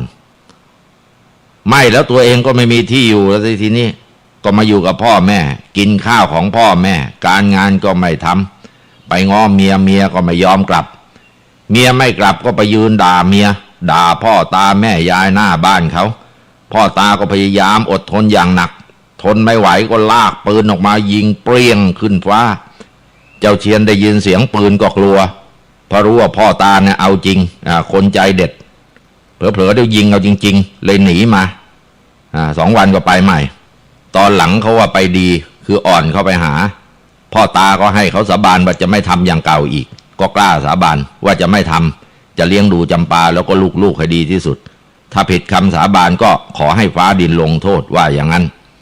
พ่อตาก็เลยถามว่ามึงเผาบ้านแล้วจะไปอยู่ที่ไหนกันเจ้าเชียนบอกจะไปอยู่บ้านแม่ไปก่อนพ่อตาไม่ให้ไปบอกให้เชียนไปสร้างกระท่อมซะก่อนสร้างเสร็จเมื่อไหร่แล้วค่อยมารับให้ลูกหลานไปอยู่ว่างั้นเจ้าเชียนไม่ค่อยพอใจแต่ก็กลั้นเอาไว้กลับบ้านตัดไม้ไผ่สร้างกระท่อมขึ้นมาใหม่เสร็จแล้วก็ไปรับลูกเมียกลับไปอยู่เขาว่าช่วงนั้นในเชียนเนี่ยดีขึ้นทำมาหากินเลี้ยงลูกเลี้ยงเมียจะเสียก็ตอนเมาเท่านั้นพอเหล้าเข้าปากเมาเข้าไปแล้วเป็นคนเก่าแล้วปรีจังไรออกหมดพื้นเรื่องเก่ามาด่าเมียหาว่าเล่นชู้กับหนุ่มข้างบ้านจำปาไม่รู้นิสัยก็นิ่งเสียเรื่องก็สงบลงต่อมาตาชุบใหญ่น้อยพ่อของนายเชียนตายลงพวกพี่ๆของนายเชียนที่แยกตัวไปมีครอบครัวมีบ้านเรือนอยู่กันก็ยกบ้านหลังย่อมๆนั้นให้นายเชียนอยู่กับครอบครัวก็เลยทำให้ครอบครัวนายเชียนเลิกอยู่กระท่อมย้ายมาอยู่บนเรือนที่แน่นหนากว่าตอนนี้แหละที่นายเชียนหวนกลับไปมีนิสัยเลวอย่างเดิมไม่กลัวคำสาบานที่ให้ไว้กับพ่อตาแม่ยายพอมาอยู่บ้านหลังใหม่นี่ด่าลูกด่าเมียเตะลูกเตะเมียพ่อแม่ก็ไม่มีจะห้ามแล้วนี่ไม่มีใครห้ามปรามเชียนหันเหชีวิตตัวเองไปเป็นพวกของไอ้เสือปล้นโจรร้ายเขาว่ามันตัวดีทีเดียวละฆ่าคนง่ายๆเจ้าทรัพย์ไม่บอกที่ซ่อนมันเอามีดเชือดคอเลยยังกระเชือดไก่หน้าสยดสยองเลือดนี่แดงฉานใจคอเหี้ยมโหดจำปาก็รู้ว่าผัวทำงานไม่ดีแต่ก็ไม่รู้แน่ชัดนักเพราะว่าตัวเขาเองไม่ได้บอกไปถามก็ไม่ได้ก็ต้องสงบปากสงบคำเอาไว้พอตกค่ำนี่เขาจะออกจากบ้านกลับมาอีกทีก็ค่อนข้างสว่างหรือบางทีหายไป2 วัน 3 วันถึงกลับมีพวกพ้องหลายคนล้วนแต่ไม่น่าไว้วางใจทั้งนั้นเนี่ยเขาสร้างเวรสร้างกรรมเอาไว้เยอะฆ่าเจ้าทรัพย์ไม่รู้กี่คนจนคนเรียกเขารับหลังว่าเสือเชียนคนในหมู่บ้านนั้นไม่มีใครกล้ายุ่งกล้าหือก็ยิ่งทำให้ในเชียนนี่เหิมเกริมหนักไม่พอใจใครก็ตบกระบาลเอาง่ายๆตบหน้าด้วยด้ามปืนก็มีเอาปืนจี้หัวข่มขู่บางทีบังคับให้เขากราบตีนก็มีบางคนก็พูดจะว่าสักวันนึงไอ้เชียนมันต้องตายโหงถ้าไปปล้นเขามีบางรายเจ้าทรัพย์ไม่บอกที่ซ่อนมันเชื่อตายหมดบ้านเลยแล้วจุดไฟเผาบ้านซ้ำเรื่องนี้ในหมู่โจรด้วยกันรู้ดีทีเดียวก็เอามาเล่าสู่กันฟังถึงวีรกรรมชั่วของเสือเชียนหากินทางชั่วเรื่อยมาตำรวจตามล่าแต่ไม่ได้ตัวเพราะวันหนีไปก่อนทุกทีแล้วก็มีพวกพ้องเยอะไม่ได้หากินในถิ่นตัวเองนี่ไปปล้นที่อื่นจังหวัดใกล้เคียงไม่ค่อยกลับบ้านมาถ้ามาก็มาตอนกลางคืนมาแล้วก็รีบไปทิ้งลูกเมียให้อยู่กันตามลำพังเคยถูกตำรวจล้อมจับก็ยิงแหกด่านตำรวจออกไปได้กบดานเงียบอยู่เป็นปีไม่ปรากฏตัวให้ใครเห็นสักเท่าไหร่เพราะว่าตำรวจเขาจ้องอยู่ก็ได้อาศัยพักพวกเสือด้วยกันหากินต่อมาก็ออกปล้นอีกตอนหลังปล้นโหดฆ่าเจ้าทรัพย์เกือบทุกรายฆ่าอย่างโกรธแค้นบ้าคลั่งจนพวกเสือด้วยกันยังขยาดห้ามก็ไม่ได้เดี๋ยวตัวเองจะโดนไปด้วยเสือเชียนมาสิ้นลายเอาตอนที่มันอายุ40กว่าวัยกลางคนแล้วปล้นแล้วเผาบ้านเจ้าทรัพย์ทั้งที่เจ้าทรัพย์ก็บอกที่ซ่อนสมบัติได้เงินได้ทองเรียบร้อยแล้วนะแต่เพราะความบ้าความคลั่งมันจุดไฟเผาเจ้าของทรัพย์ขอร้องอ้อนวอนไม่ให้ทำก็ยังทำทั้งที่ไม่มีสาเหตุโกรธเคืองอะไรกับเจ้าทรัพย์มาก่อนเลยมาปล้นเอาเงินเอาทองเขาแล้วก็ยังทำลายที่อยู่อาศัยของเขาอีกด้วยทำไปเพราะความระห่ำของมันเขาเล่ากันว่าพอเจ้าของบ้านกราบขอร้องอ้อนวอนไม่ให้เผาบ้านมันยิ่งทำให้เสือเชียนนี่โกรธจัดสมัยนั้นทุกบ้านยังใช้ตะเกียงน้ำมันก๊าซก็มีน้ำมันก๊าซเป็นปี๊บอยู่ในบ้านเขาว่าบ้านหลังนั้นใหญ่โต เสือเชียนก็บอกบ้านหลังนี้มันใหญ่หน้าเผาจริงๆเว้ยไปเอาน้ำมันก๊าซมาเทราดจุดไฟเผาเลยพวกพ้องก็หนีตัวใครตัวมันเจ้าของบ้านถูกขังในห้องพอรู้ว่าเสือเชียนจุดไฟก็ช่วยกันพังประตูหนีตายส่วนเสือเชียนจุดไฟแล้วหันหลังจะหนีอีท่าไหนไม่รู้ขานี่เหยียบพรวดลงไปในร่องขาติดดึงยังไงก็ไม่ขึ้นร้องโวยวายพวกพ้องช่วยด้วยแต่พวกพ้องหนีไปหมดแล้วไฟมันลุกท่วมบ้านแล้วใกล้แค่คืบมันก็ลามเลียมาอย่างรวดเร็ว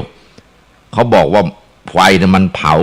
ร่างไอ้เสือเชียนเสียดำเกรียมย่างสดมันร้องโหยหวนน่ากลัวไม่มีใครช่วยมันได้นะเขาบอกว่าความจริงไอ้ร่องนั้นมันก็ไม่ใหญ่แต่มันเหมือนมีอะไรมาดึงขามันให้ติดอยู่ในนั้นมันดึงไม่ขึ้นเสือร้ายที่ในอารมณ์มีแต่ไฟโกรธก็โดนพระเพลิงลุกโหมท่วมตัวตายโหงตายเก้งหงิกงออยู่กลางกองไฟนั่นแหละชาวบ้านรู้ข่าวเสือเชียนตายยกมือท่วมหัวไปตามกันอนุโมทนาสาธุนะฟ้าจะต่ำแผ่นดินจะสูงขึ้นมาอีกเยอะว่าอย่างนั้นการตายของเสือเชียนไม่มีใครร้องไห้หรอกมีแต่ลูกเมียของมันเท่านั้นแหละเขาว่านี่แหละกรรมไม่ว่าใครก็พูดเป็นเสียงเดียวกันทำเอาไว้ยังไงตัวเองก็รับผลกรรมอย่างนั้นคนขี้โมโหในที่สุดชีวิตตัวเองก็ลงเอยแบบนี้ครับเดี๋ยวพักสักครู่ครับ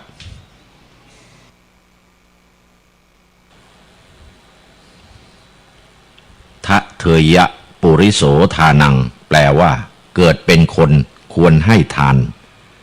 ในโลกนี้มีคนที่จนยากแสนลำบากดิ้นรนกังวลหาผู้มีทรัพย์อย่าละกรุณาควรเมตตาตั้งจิตอุทิศทานบริจาคโภคะสละให้ทั้งของใช้เสื้อผ้ากระยาหารสงเคราะห์คนจนเหลือช่วยเจือจานนับเป็นทานการุณบุญอนันต์สวัสดีครับท่านผู้ฟังที่เคารพนี่คือรายการเรื่องเล่าชาวบ้านผมอาจารย์ยอดรายงานตัวครับมีคุณลุงอยู่คนหนึ่งครับท่านมาปฏิบัติธรรมอยู่ที่วัดเป็นประจำท่านเล่าบอกว่าท่านเป็นคนกรุงเทพเมื่อปี 2497 ท่านก็ค้าขายอะไรต่ออะไรอยู่ในกรุงเทพนะแล้วท่าไหนไม่รู้เกิดมีมิจฉาทิฐิหันไปประกอบอาชีพค้าสัตว์ป่ากับเขาอยู่พักหนึ่งการค้าสัตว์ป่าของลุงพรในสมัยนั้นแกก็ออกตระเวนดงพญาเย็นเพื่อไปจับสัตว์ป่าด้วยตัวเองโดยมีความตั้งใจอย่างแน่วแน่ว่าจะจับสัตว์ทุกชนิดเท่าที่ตัวพบเห็นมากักขังหวังจะส่งไปขายต่างประเทศเพราะว่ามีราคาดีกว่าที่จะขายกันในเมืองไทยหลายเท่านักแต่จะเป็นด้วยแกทำบาปไม่ขึ้นหรือจะเป็นเพราะสาเหตุอะไรก็ไม่ทราบมีอันเป็นไปให้ลุงพรเนี่ยจับสัตว์ป่าไม่ได้เลยสักตัวเดียวทั้งที่ไปกินไปนอนอยู่ในดงใหญ่เกือบเดือนในขณะที่แกกำลังอยู่ในระหว่างความผิดหวังเป็นอย่างมากนั้นก็บังเอิญมีผู้ชายคนหนึ่งชื่อนายอ้นดักลิงโทนได้ตัวหนึ่งมัดอกแอนเข้ามาหาลุงพรถึงปางที่พักแล้วก็เสนอขายให้ลุงพรเป็นเงิน50 บาทในสมัยนั้นครั้งแรกแกก็ไม่มีเจตนาจะนำลิงโทนตัวนั้นเข้ากรุงเทพด้วยเลยแต่ความอายที่เกิดจากเข้าป่าแล้วไม่มีอะไรติดไม้ติดมือมาอวดที่บ้านแกก็เลยตัดสินใจ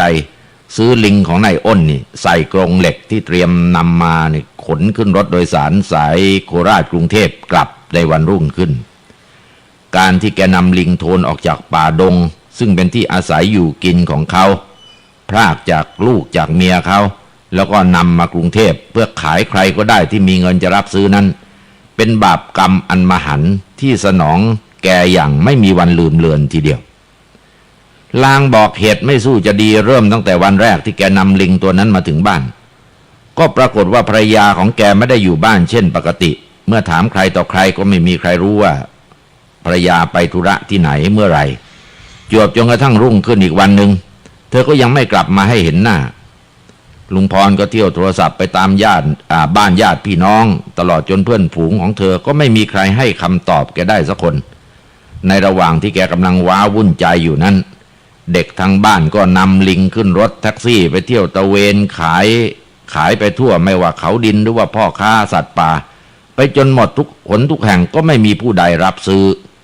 จนในที่สุดต้องยกให้คนที่เขามีเมตตาจะรับเลี้ยงไปเปล่าๆโดยที่เสียค่ารถแท็กซี่ไปตั้งหลายร้อยก็เมื่อเหตุการณ์เป็นอย่างนี้แกก็หมดอารมณ์ที่จะประพฤติตัวเป็นพรานป่าเที่ยวจับสัตว์ไปขายต่างประเทศอีกต่อไปแต่กรรมมันยังไม่จบหลังจากนั้นไม่กี่วันภรรยาของแกก็กลับมาบ้านพร้อมกับยื่นคำขาดขอหย่าร้างกับแกในทันที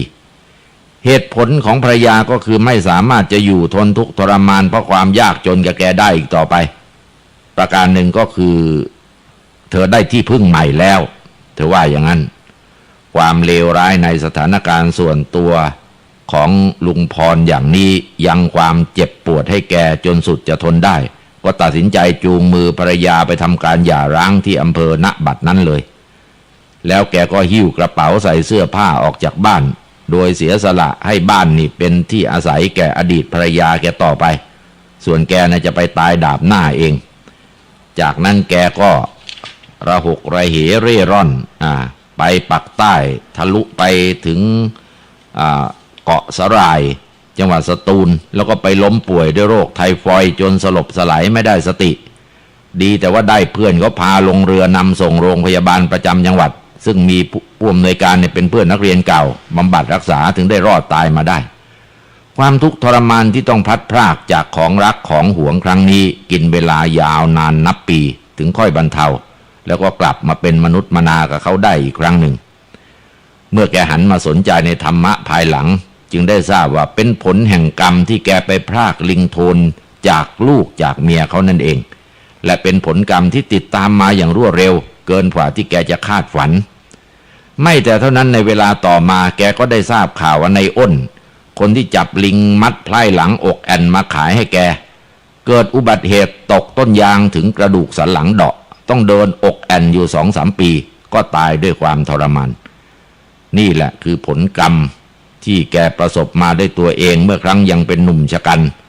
แล้วแกก็เล่าเพื่อจะเป็นบุญกุศลว่าสิ่งที่เกิดขึ้นนั้นอย่าได้มีใครริที่จะไปทำอย่างแกอีกเลยเพราะกรรมมันทันตาเห็นจริงๆเรื่องบาปเรื่องกรรมแบบนี้ท่านผู้ฟังเมื่อไม่นานมานี้หนังสือพิมพ์ลงข่าวเกี่ยวกับผู้ชายคนหนึ่งมีอาชีพจับลูกนกขุนทองขายมาหลายปีอยู่มาวันหนึ่งผู้ชายคนนั้นก็ปีนต้นไม้ไปจับลูกนกขุนทองบนคาคบแล้วก็เกิดหน้ามืดหัวขมำตกลงจากต้นไม้คอหักตายอ่านข่าวนี้แล้วก็ทำให้นึกถึงเรื่องที่คุณสมจิตเล่าให้ฟังว่าเมื่อปี 2493 แกไปชักลากไม้ยางในป่าบางระกำป่านี้อุดมไปด้วยไม้เบญจพรรณที่มีขนาด2 คนโอบเป็นอย่างเล็กที่สุดไปจนถึงขนาดใหญ่ 3-4 คนโอบทั้งเต็มไปด้วยสัตว์ป่านานาชนิดตั้งแต่ฝูงช้างเถื่อนไปจนถึงนกหนูที่มีสีสันแปลกตานี่ก่อนที่จะเข้าป่าก็จะต้องผ่านหมู่บ้านเล็กๆที่มีชุมนุมเพียง10 หลังคาเรือนตรงใกล้ทางเข้าปากดงหมู่บ้านนี้มีอาชีพทำไร่ทำนาจับสัตว์ป่าขายเป็นงานอดิเรกสัตว์ที่พวกเขาชอบจับมาขายในอำเภอหรือว่าจังหวัดนี่ก็ลูกชะนีครับลูกชะนีเป็นส่วนใหญ่เพราะว่าลูกชะนีน่ารักน่าเอ็นดูแล้วก็มีอะไรหลายอย่างที่คล้ายคนมากกว่าสัตว์ชนิดอื่นแต่การจับลูกชะนีมาขายแต่ละครั้งนี้ออกจะทารุณเอาการเพราะว่าจะต้องฆ่าแม่ชะนีทุกครั้งไปวิธีฆ่าก็คือใช้ปืนยิงเอาดื้อๆนี่เองคุณสมจิตนี่รู้จักกับหัวหน้าหมู่บ้าน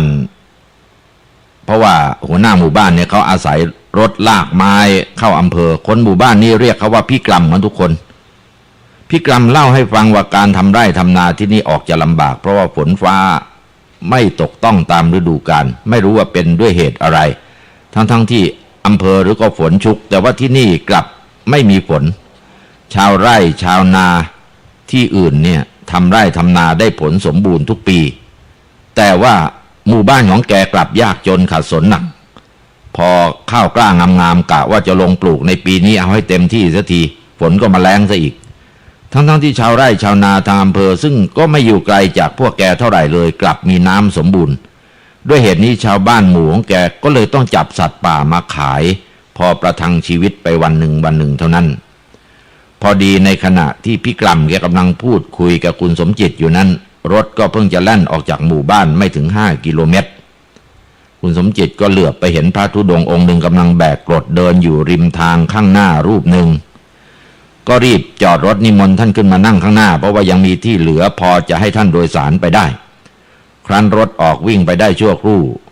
ก็ถามว่าท่านจะไปไหนมาจากที่ไหนเราจะได้ไปส่งท่านก็กลับบอกว่าอาตมาจากทางไกลกำลังจะออกธุดงค์ไปจังหวัดสุโขทัยก็นิมนต์ให้ท่านนั่งไปถึงตัวจังหวัดพิษณุโลกดูจะใกล้กับจุดหมายปลายทางที่ท่านจะธุดงค์ไปท่านก็รับปากด้วยความยินดีพอรถแล่นไปอีกสักหน่อยพี่กลัมก็ยังปรับทุกข์ค้างอยู่ก็เอ่ยปากพรรณนาความทุกข์ยากให้คุณสมจิตฟังต่อไปโดยบอกว่าแม้กระทั่งเวลาเจ็บไข้ได้ป่วยคนในหมู่บ้านของแกกว่าจะหอบหิ้วไปหาหมอก็แสนที่จะลำบากยากเข็ญเพราะว่าหนทางมันไกลถ้าไข้หนักก็ตายเสียกลางทางพอพี่กลัมพูดได้แค่นั้นพระธุดงค์ที่นั่งมาด้วยท่านก็ถามว่าหมู่บ้านโยมอยู่ที่ไหนล่ะพี่กลัมก็บอกว่าปากดง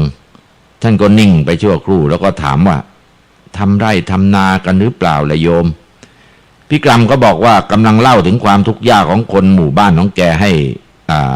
คุณสมจิตฟังอยู่นี่แหละเพราะว่าน้ำท่ามันไม่บริบูรณ์เหมือนกับที่อื่นๆเขาฝนฟ้าก็ไม่ตกต้องตามฤดูกาล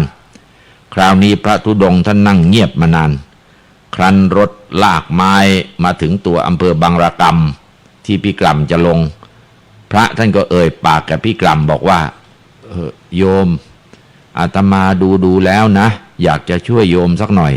แต่ไม่ทราบว่าโยมจะเชื่ออาตมาหรือเปล่าพี่กลัมกำลังจะก้าวขาลงจากรถก็ชะงักหันมายกมือไหว้แล้วก็บอกว่าถ้าหากว่าหลวงพี่ช่วยผมได้ก็จะเป็นพระเดชพระคุณที่สุดนะครับจะสั่งให้ทำอะไรผมก็ทำทั้งนั้นแหละโยมหยุดฆ่าสัตว์ตัดชีวิตพรากลูกพรากแม่เขาเมื่อไหร่นะหยุดเมื่อไหร่โยมก็มีอันจะกินเมื่อนั้นแหละพี่กลัมฟังท่านอยู่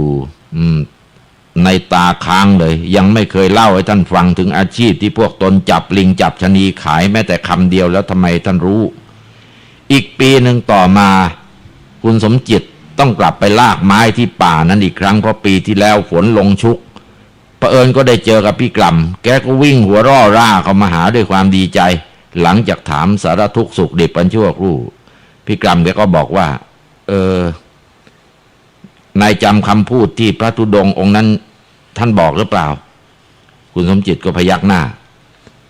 ผมกลับมาบ้านหลังจากวันนั้นแล้วก็นอนคิดอยู่2-3 คืนก็เรียกประชุมลูกบ้าน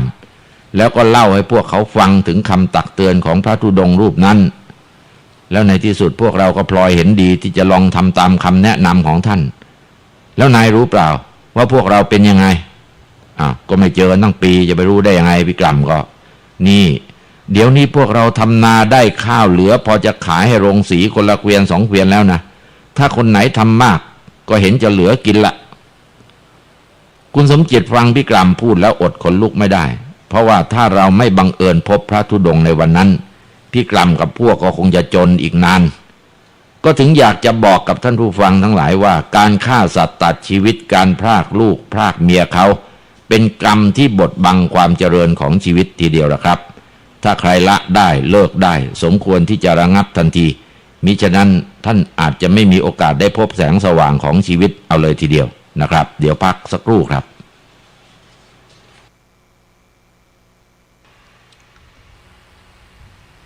มาคุยกันถึงเรื่องของศาลเจ้าที่เป็นที่เคารพนับถือของผู้คนในกรุงเทพในอีกศาลหนึ่งสมัยที่ผมยังเด็กๆอยู่ก็เคยได้ยินกิตติศัพท์ความศักดิ์สิทธิ์ของเจ้าพ่อเสือมานานแล้วหลาย10 ปีแล้วศาลเจ้าพ่อเสือนี่อยู่เยื้องวัดมหันต์ริมถนนตะนาวฝั่งตะวันตก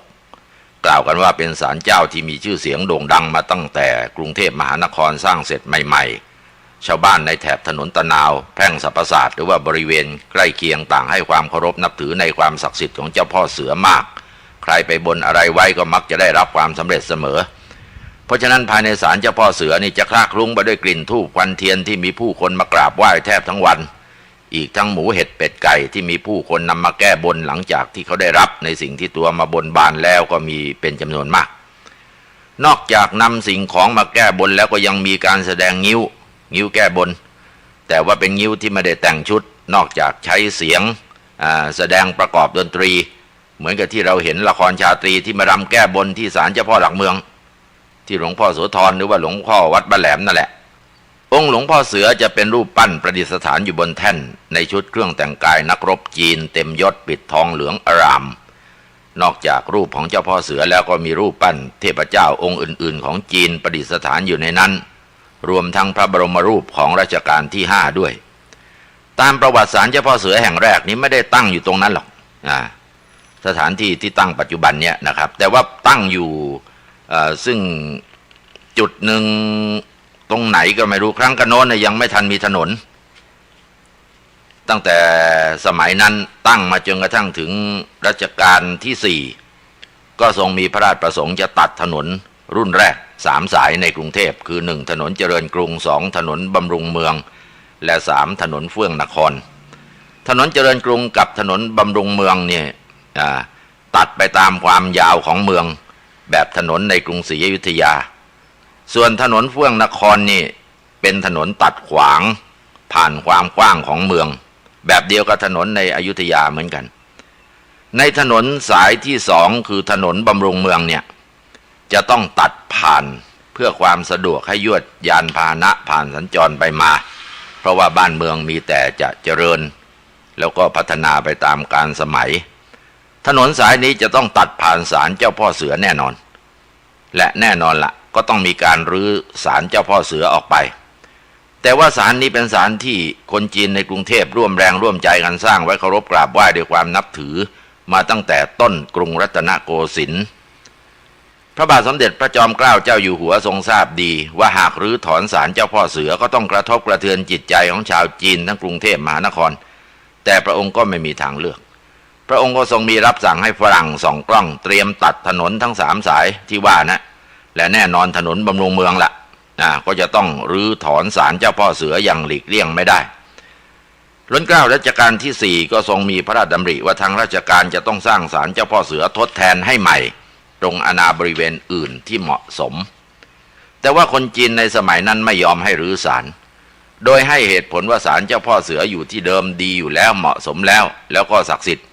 หากย้ายไปที่อื่นอาจจะไม่อำนวยโชคลาภให้ได้เหมือนเดิมรัชกาลรัชกาลที่4ก็ทรงเห็นใจคนจีนกลุ่มนี้เป็นอย่างยิ่งแต่พระองค์ไม่มีทางเลือกเพราะถนนเจริญกรุงนั้นเดิมจะให้มีจุดเริ่มต้นที่ประตูสวัสดิโสภาของวัดพระแก้วไปสู่ประตู3ยอดประตูกำแพงเมืองแต่ก็มีนักยุทธศาสตร์กราบทูลทัดทานไว้ว่าหากข้าศึกยิงปืนใหญ่จากประตู3ยอดกระสุนปืนใหญ่ก็จะพุ่งเข้าทำลายวัดพระแก้วทันทีพระองค์ก็ทรงย้ายจุดเริ่มต้นของถนนเจริญกรุงไปที่มุมถนนพระบรมมหาราชวังตรงข้ามมุมหนึ่งของวัดโพนะเมื่อเป็นอย่างนี้ถนนบำรุงเมืองซึ่งจะต้องเป็นถนนขวางนี่ต้องขนานกับถนนเจริญกรุงและจะต้องมีจุดเริ่มต้นจากจุดหนึ่งใกล้ๆประตูสวัสดิโสภาผ่านไปเสาชิงช้าแล้วก็เลยไปออกประตูสำราญราชหรือว่าประตูผีเพื่อหลีกเลี่ยงกระสุนปืนใหญ่ที่ข้าศึกอาจจะยิงมาจากประตูสำราญราชก็เลยทำให้ถนนบำรุงเมืองเนี่ยทำให้แคบกว่าถนนเจริญกรุงมีรับสั่งให้สร้างตึกแถว2ชั้นที่ได้แบบมาจากเมืองสิงคโปร์ทั้ง2ฝากถนนอย่างน้อยก็พอจะกันวิถีกระสุนปืนใหญ่ที่ข้าศึกอาจจะยิงมาจากประตูสำราญราชได้บ้างรัชกาลรัชกาลที่4มีพระราชประสงค์เด็ดเดี่ยวที่จะต้องตัดถนนบำรุงเมืองตรงไปเสาชิงช้าเลยออกไปที่ประตูผีให้จงได้ถนนสายนี้ละผ่านศาลเจ้าพ่อเสือพอดีจึงจำเป็นที่จะต้องรื้อศาลเก่าเพื่อไปสร้างที่ใหม่ที่เหมาะสมแต่ว่าคนจีนกลุ่มที่ว่าเนี่ยไม่ยอมให้รื้อศาลด้วยเหตุผลที่เขาบอกก็เลยคิดหาหนทางให้ทางการบ้านเมืองย้ายการสร้างถนนบำรุงเมืองให้ตัดไกลออกไปดังนั้นก็เลยไปว่าจ้างคนทรงเจ้าเข้าผีมาทำพิธีกันใหญ่โตพอพิธีการผ่านไปได้ไม่นานเขาเล่ากันว่าวิญญาณเจ้าพ่อเสือก็มาเข้าในร่างคนทรงแสดงอาการสั่นภาพประกาศกล้องเป็นภาษาจีนแปลเป็นภาษาไทยได้ความว่าข้าคือเจ้าพ่อเสือที่คนจีนทั่วเมืองไทยล้วนนับถือข้าอยู่เย็นเป็นสุขในศาลของข้ามานานหลาย10 ปีแล้วจะมารื้อศาลของข้าไปอย่างนี้นะถ้าข้าโกรธขึ้นมาแล้วข้าจะบันดาลให้เมืองบางกอกนี่เป็นไปต่างๆนานาข้าขอเตือนว่า ถ้าไม่อยากให้บ้านเมืองเกิดอาเพศมีเหตุที่จะแนวโน้มไปในทางอัปมงคลแล้วอย่าได้มาแตะต้องหรือมารื้อทำลายศาลอันเป็นที่สิงสถิตของข้าเป็นอันขาดเขาบอกว่าพอประกาศเจตนารมณ์จบคนทรงก็หัวเราะลั่นบริเวณศาลเจ้าพ่อเสือจนกระทั่งช้ำในคนทรงคนนี้ล้มป่วยลงอย่างกระทันหันล้นเกล้ารัชกาลที่4ก็สั่งข้าราชการเชื้อจีนที่มีความจงรักภักดีต่อพระองค์ไปแอบซุ่มดูพฤติการตลอดเวลานะพอเห็นว่าเป็นการเตรียมกันมาอย่างนั้นพระองค์ก็จัดให้มีการทรงเจ้าเข้าผีขึ้นอีกครั้งหนึ่งจัดเป็นงานใหญ่โตใหญ่กว่าคราวก่อนแล้วครั้งนี้อนุญาตให้มีการซักถามได้อย่างเสรีผู้ถามซึ่งเป็นข้าราชบริพารของล้นเกล้ารัชกาลที่4ก็ป้อนคำถามคนทรงไปว่าเมืองบางกอกเดี๋ยวนี้เจริญก้าวหน้าไปมากมีฝรั่งอั่งม้อเข้ามาขี่รถม้ากันมากมายเมื่อพระเจ้าแผ่นดินตัดถนนผ่านใกล้ศาลเจ้าฝรั่งอั่งม้อขี่รถม้าผ่านไปผ่านมาปะเหมาะม้าลากรถฝรั่งมันบังเอิญมาขี้ไว้ตรงหน้าศาลเจ้านี่จะเป็นการดูหมิ่นเจ้าพ่อเสือหรือเปล่าพอคนทรงได้ฟังอย่างนั้นก็แสดงอาการโกรธตะโกนตัวสั่นบอกไม่ได้พระเจ้าแผ่นดินเมืองไทยท่านลงทุนตัดถนนสนองความเจริญของบ้านเมืองมาขัดขวางพระองค์ท่านไม่ได้เราคนจีนมาพึ่งพระบรมโพธิสมภารต้องเห็นประโยชน์ส่วนรวมมากกว่าผลประโยชน์ส่วนตัวเราคนจีนที่ถือว่าเป็นชนกลุ่มน้อยต้องเคารพคนไทยนโยบายของพระเจ้าแผ่นดินไทยที่ทรงเป็นพระประมุขของคนไทยทั่วประเทศขืนให้ศาลเจ้าพ่อเสืออยู่ที่เดิมจะเกิดแต่ความอัปมงคลก็จะก่อให้เกิดความเดือดร้อนเมื่อคนทรงประกาศออกมาอย่างชัดแจ้งอย่างนั้นคนจีนส่วนใหญ่ก็เชื่อลงมติให้รื้อศาลเจ้าพ่อเสือจากเดิมก็มาสร้างอยู่ในที่ปัจจุบันนี้แลดูเป็นสง่าเป็นที่เคารพสักการะของผู้คนทั้งคนไทยคนจีนมาจนกระทั่งทุกวันนี้ค่าก่อสร้างศาลเจ้าพ่อเสือสมัยนั้นส่วนใหญ่เป็นเงินที่ได้รับพระราชทานจากเงินท้องพระคลังมหาสมบัติเป็นมูลค่าหลายสิบชั่งนอกจากนั้นคนจีนในบางกอกก็ช่วยกันบริจาคเงินสมทบจนเสร็จสมบูรณ์ก็ปรากฏให้เห็นอยู่ทุกวันนี้นะมีเท่าแก่ร้านเครื่องไฟฟ้าที่อยู่แถวนั้นท่านบอกว่าบ้านผมทั้งบ้านนะครับนับถือเจ้าพ่อเสือทั้งนั้นเตี่ยผมเคยเล่าให้ฟังว่าตอนสมัยที่เตี่ยยังหนุ่มๆนี่ไปมีเรื่องกับนักเลงแถวโรงหนังมูลไลท์ตรงหัวมุมอนุสาวรีย์เตี่ยผมไปกับเพื่อน2 คนแต่พวกนักเลงมีเป็น10ก็เลยต้องวิ่งหนี